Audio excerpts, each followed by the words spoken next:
तो माता पिता कभी भी अपने बच्चों को स्वास्थ्य के बारे में चर्चा नहीं करते।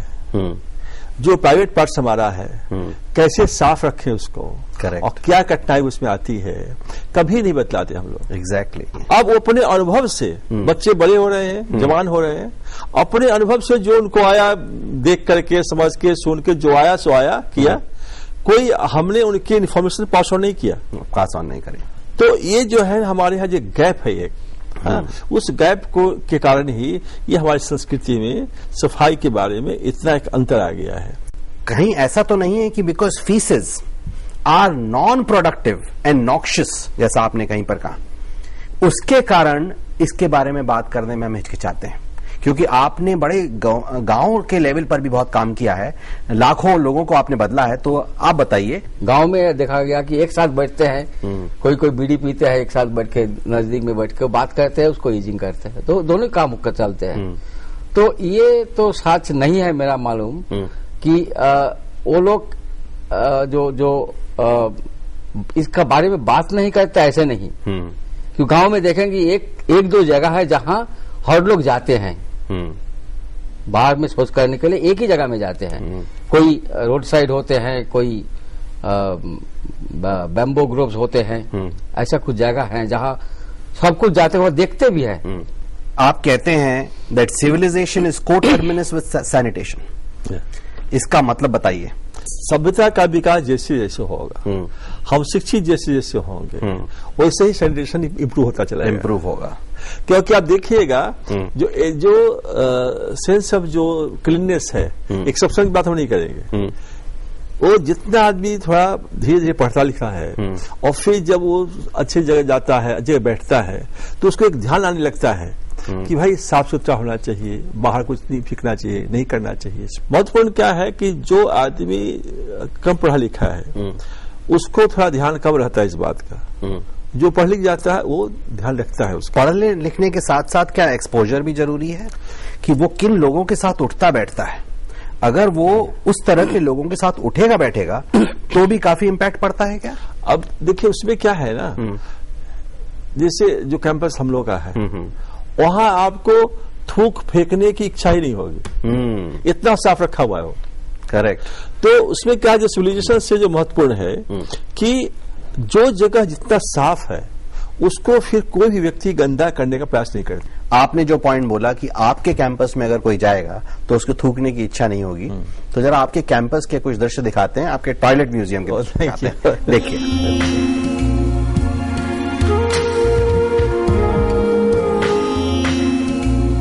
ये म्यूजियम अपनी तरीके का दुनिया का अनोखा म्यूजियम है। इसमें लगभग 5000 साल के स्वच्छता के इतिहास को क्रमबद्ध तरीके से दर्शाया गया है।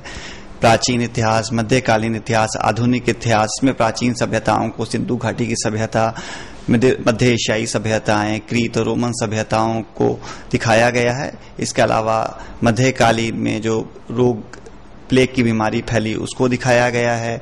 जॉन हैरिंगटन के पहले फ्लश टॉयलेट को दिखाया गया है। मध्यकालीन किलों में भारतीय जो स्वच्छता की व्यवस्था थी उसको भी दर्शाया गया है।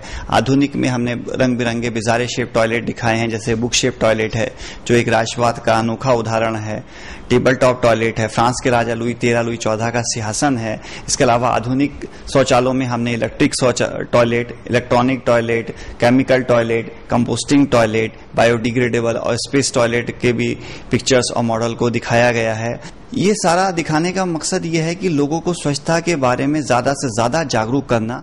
आज इतनी सारी सुविधाएं होने के बाद, तकनीक होने के बाद भी हिंदुस्तान में गंदगी बहुत ज्यादा है, लोगों के अंदर बिहेवियर में, उनके उठने बैठने में।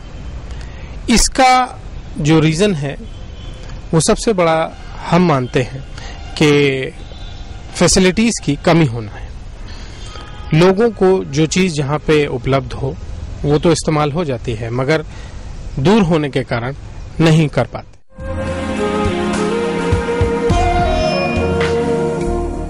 हमारे स्कूल का मेन मोटो है कि हर बच्चा साफ रहे। उसके लिए हम खुद टीचर्स, प्रिंसिपल और सारे वर्कर्स, बच्चों के साथ हम अपना बाथरूम खुद साफ करते हैं। बच्चों के साथ सारे बच्चे हमारे नीट और क्लीन रहते हैं। आप परिसर देख सकते हैं, सारा परिसर हमारा साफ सुथरा है। आप हमारे टॉयलेट्स चेक कर सकते हैं, जहाँ की हम सब बच्चे खुद बच्चों का टॉयलेट्स, टीचर्स और प्रिंसिपल, मैं खुद अपने हाथ से ब्रश लेकर के हम उनके टॉयलेट साफ करते हैं, ताकि बच्चों में ये भावना ना रहे कि हम ये काम नहीं कर सकते, कि ये काम नहीं है, ये हम ये ना करें, और किसी भी काम को छोटा या बड़ा वो ना समझे। उनको ये भी मालूम होना चाहिए कि हम अपना घर और अपने आप को कैसे साफ रखें, ताकि हम अपना काम अपने आप करेंगे तो स्वयं स्वावलंबी बन जाएंगे। ये एक हमारा बहुत बड़ा मोटो है स्कूल का। एक्सीलेंट। एक मिस्टर बीन की कहानी है, वो कहते थे कि अगर आपको अपने बच्चों को सर्वेंट्स की तरफ सहानुभूति लानी है तो सर्वेंट डे बनाओ, जिसमें आपके बच्चे सर्वेंट्स जैसा बिहेव करें एक दिन, एक साल में, आपको समझ में आ जाएगा, उनको समझ में आ जाएगा, सहानुभूति आएगी। हाँ बोलिए पवन जी कि स्कूल में सरकार से तो अभी प्रबंध हो गया शौचालय का, तो अभी लेकिन उसका जो साफ सुथरा रखना ये दिक्कत था।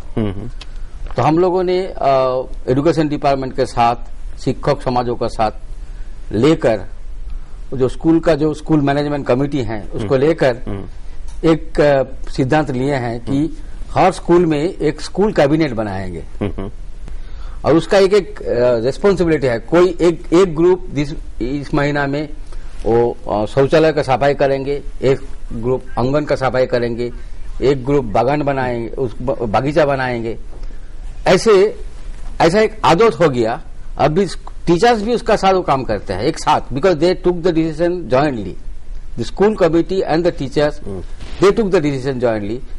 तो अभी एक एटमोस्फेयर बन गया है। जो इन्वायरमेंट का बात हो रहा है ना, एक इन्वायरमेंट बन गया स्कूल में। अब अभी तो प्राय लगभग 2000 स्कूल में ऐसे हो रहा है। स्कूल का जो शौचालय जो है उसका साफ सुथरा रखते हैं। देखिए, उस महत्वपूर्ण जो देश आप कह रहे हैं वह महत्वपूर्ण है, और इसीलिए हम लोगों ने बनाया है school sanitation club. School sanitation club, very good. और करीब 12 राज्यों के करीब 6000 से अधिक स्कूल में एक क्लब बन चुका है। और पहला है कि वो स्कूल ही उसको अडॉप्ट करेंगे हम, जहां पे शिक्षक और टीचर और जो स्टूडेंट्स हैं वो मिलकर बारी बारी से शौचालय की सफाई करेंगे। बहुत सारे प्रश्न हैं, लेकिन मैं अपने प्रश्न बोलूं उससे पहले पूछते हैं हम अपनी ऑडियंस से कि आपके क्या प्रश्न हैं। जैसा कि सभी लोग जानते हैं, हमारे देश में नेशनल और स्टेट हाईवेज का पूरा जाल है, और विदेशों की तरह यहाँ ऐसी कोई व्यवस्था नहीं। विदेशों में हर 10 किलोमीटर पर पब्लिक शौचालयों की व्यवस्था रहती है। तो क्या हमारे देश में 100 किलोमीटर पे भी ऐसी व्यवस्था हम लोग के लिए उपलब्ध होगी कि नहीं? जो आप कह रही हैं वो सही कह रही हैं, और प्रधानमंत्री सड़क योजना है, लेकिन प्रधानमंत्री शौचालय योजना नहीं है। तो उस सड़क के साथ साथ शौचालय योजना भी होनी चाहिए कि अब नेशनल हाईवे बना दिया आपने यदि, तो हर 50 किलोमीटर 100 किलोमीटर पर ऐसे स्थल होने चाहिए जहां लोग शौच कर सके, पेशाब कर सके, कोई चाय पी सके। तो ये व्यवस्था कुछ हुई है, थोड़ी सी, एकदम नगण्य है वो, लेकिन आप सहमत हैं कि ये निश्चित होनी चाहिए। जहां भी आप नेशनल हाईवे बनाते हैं, जहां टूरिस्ट प्लेस हमारा है, जहां रिलीजियस प्लेसेस है, वहां पर शौचालय, पेशाब खाने, हाथ धोने की व्यवस्था निश्चित रूप से होनी चाहिए। आप कुछ कहेंगे इसमें? अभी तो जो आपको जानकारी है कि भारत में सार्वजनिक स्वच्छता अभियान का एक प्रोग्राम, एक फ्लैगशिप प्रोग्राम चालू है। उसमें एक प्रावधान है कि जहां जो रोड साइड में शौचालय बनाने का इंतजाम कर सकते हैं, लेकिन ये जो बेसिक इशू जो है, जो जिस डिस्ट्रिक्ट से, जिस राज्य से ये रास्ता जा रहे हैं, वहां का जो आधिकारिक हैं, वहां का जो लीडर्स हैं, वो लोग जब तक इसके बारे में ध्यान नहीं देंगे, इसको जरूरी नहीं मानेंगे, तब तक पैसा रहने से भी ये काम नहीं होते हैं। यही है दिक्कत। नहीं डे साहब, वो जो कह रहे हैं ना और आप जो कह रहे हैं सही कह रहे हैं आप। अंतर यही है कि जब आपने नेशनल हाईवे बनाने की योजना बनाई, उसी के साथ रोड के साथ शौचालय और पेशाब खाने की व्यवस्था करनी चाहिए। जब रोड बना सकते हैं इतने किलोमीटर आप, तो साथ साथ उसकी व्यवस्था करिए, तो प्लानिंग में ही गड़बड़ी उसमें है। करेक्ट। कि पहले रोड बना लिया और तब कहा कि अब शौचालय बनाएंगे। कोई रेवेन्यू जनरेटिंग मॉडल टाइप है पब्लिक टॉयलेट्स का जिससे गवर्नमेंट को रेवेन्यू मिल जाए? ऐसा है ना, अब क्या है, 1947 में हम लोग थे 330 मिलियन, अभी है 1 अरब से अधिक। करेक्ट। उसमें खाना मंगा के खाते थे, अन्न बाहर से मंगा के खाते थे। आज हम बाहर भेज रहे हैं। राइट। और आज यदि आप सुविधा दीजिए, सफाई रखिए, तो आज भारत का नागरिक रुपया देने के तैयार बैठा हुआ है।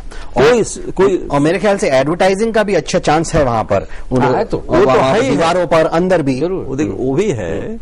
दोनों है क्या कि आप जहां विज्ञापन न मिलेगा उसको कहते हैं क्रॉस सब्सिडी। कि हम लोग शौचालय चलाते हैं करीब 7,000 से इतना है, 3,000 पैसा नहीं आता है और 4,000 में आता है। तो वो 4,000 का पैसा वो 700 रुपये खर्च होता है। करेक्ट। तो क्रॉस सब्सिडी है ना, तरीका करने का है। तो जो आप कह रहे हैं उसमें है कि आज भारत की जनता किसी भी सेवा के लिए, शौचालय की बात मत करिए, कोई सेवा यदि देने के लिए तैयार हो तो जनता के पास इतना पैसा है कि वो तैयार है देने के लिए। पहला हम शुरू किया था हमने पटना में 1974 में, तो हल्ला हुआ कि भाई लोग बस पर चढ़ता है और हिल पर चढ़ता है, पैसा नहीं देता है, ये शौचालय कहां से देगा? हमने कहा भाई साफ सुथरा रखोगे तो कोई मना नहीं करेगा, लेकिन गंदा रखोगे तो जाएगा कौन? तो पहला दिन हमारे शौचालय में 500 आदमी आया। आज रोज 60 लाख लोग इस्तेमाल करते हैं। मेरा क्वेश्चन जो है वो सुलभ से रिलेटेड है। जब हम सुलभ शौचालय की बात करते हैं तो जब पिकनिक स्पॉट्स पे देखते हैं वहां पर जो है उसमें बिल्कुल प्रॉपर अरेंजमेंट नहीं होता है, ना वहां पानी होता है, ना कोई ऑथराइज्ड पर्सन होता है वहां पर कि जो सफाई करवा सके। जैसा कि अभी बात चल रही थी कि मेल मेंबर्स तो जो है वो बाहर भी अपने को रिलीज कर लेते हैं, लेकिन अगर इन केस लेडीज को करना पड़ता है तो वो एक क्रॉनिक इन्फेक्शन लेकर अपने साथ जाती हैं। आपका कहना सही है। कठिनाई क्या हो गई है कि जितने शौचालय बनते हैं उसको सुलभ शौचालय कहा जाता है।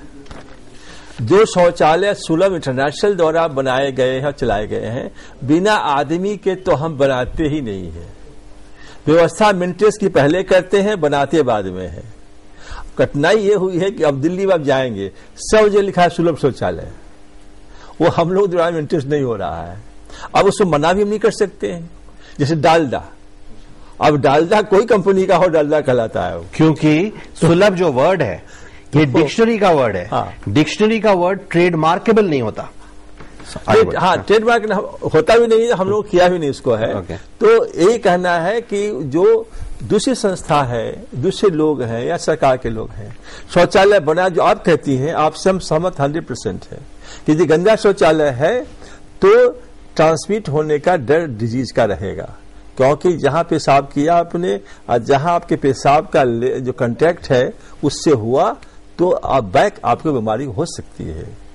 आप यही शौच पे बैठी यदि और कोई आदमी आया है जिसको बीमारी रही होगी तो वो आपको ट्रांसमिट हो सकता है। तो इसलिए आप सब सहमत है, लेकिन चाहिए यही कि जो संस्था हो, सुलभ हो या दूसरी संस्था हो या सरकार हो, शौचालय बनाए तो पहले उसको साफ सुथरा रखने का इंतजाम करे, सिस्टम का पहले इंतजाम करे, न तो ना बनाए तो अच्छा है। बहुत अच्छे प्रश्न और बड़े अच्छे उत्तर आए, आपका बहुत धन्यवाद।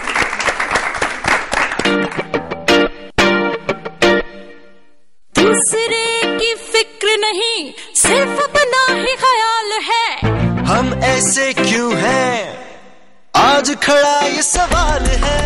अपनी ही बड़ी है, बेपरवाह हमारी चाल है। हम ऐसे क्यों हैं।